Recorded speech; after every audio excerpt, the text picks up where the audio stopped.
नमस्कार सर्वांना। बांधकाम कामगारांमध्ये सगळ्यांना खूप आनंदाची बातमी आलेली आहे की ज्यांचं रिन्यू करायचं होतं अशा सगळ्यांचं रिन्यू आणि नवीन सुद्धा बांधकाम कामगारात नाव नोंदणी सुरू झालेले आहेत। तर ज्याही लोकांचं रिन्यू करण्याचे फॉर्म होते तर ते रिन्यू सुद्धा सुरू झालेले आहेत आणि बांधकाम कामगारांमध्ये नवीन नोंदणी ज्यांना करायची ते सुद्धा सुरू झालेलं आहे। मार्च पर्यंत सर्व बुक झालेलं होतं, सर्व तारखा फुल झालेल्या होत्या, पण पुन्हा एकदा बांधकाम कामगार इमारत व इतर बांधकाम कामगार कल्याणकारी मंडळ यांनी परत त्यांना जे एप्रिल, मे, जून, जुलै, ऑगस्ट, सप्टेंबर पर्यंत तारखा वाढून दिलेल्या आहेत। त्यापर्यंत आपण अपॉइंटमेंट बुक करू शकतो। तर ज्याही लोकांचं रिन्यू संपले होतं किंवा ज्यांना नवीन नोंदणी करायची आहे अशा सगळ्यांसाठी आनंदाची बातमी आहे की ते आता त्यांची अपॉइंटमेंट घेऊ शकतात। तर ज्याही लोकांचं रिन्यू राहिलेलं होतं आणि ज्याही लोकांना नवीन फॉर्म भरायचे होते तर असे दोनही फॉर्म सुरू झालेले आहेत।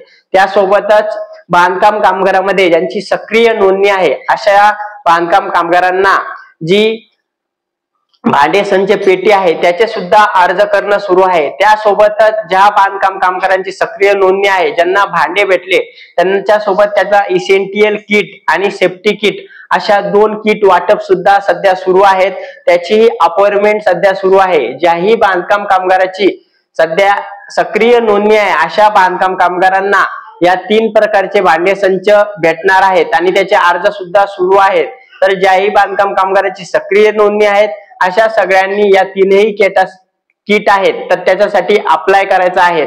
त्यासोबतच ज्या बांधकाम कामगारांमध्ये आपले मुलं शिक्षण घेत आहे अशा सगळ्या मुलांसाठी शैक्षणिक योजना आहेत, त्याच्यामधील 2,500 पासून तर 1 लाखापर्यंत आपल्या मुलांसाठी शिष्यवृत्ती आहे।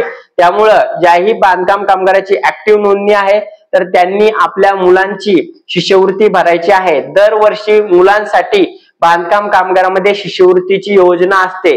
त्यामुळं ज्या बांधकाम कामगारांची ऍक्टिव्ह नोंदणी आहे अशा बांधकाम कामगारांना त्यांचे भांड्याचे संचाचे फॉर्म त्यासोबतच स्कॉलरशिपचे फॉर्म सर्व फॉर्म भरून घ्यायचे आहेत।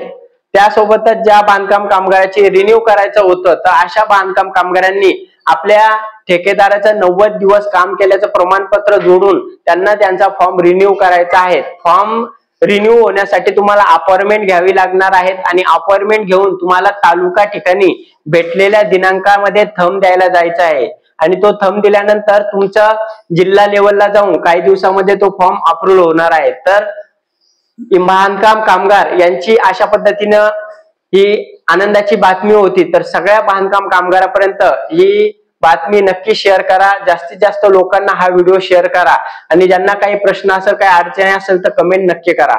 धन्यवाद।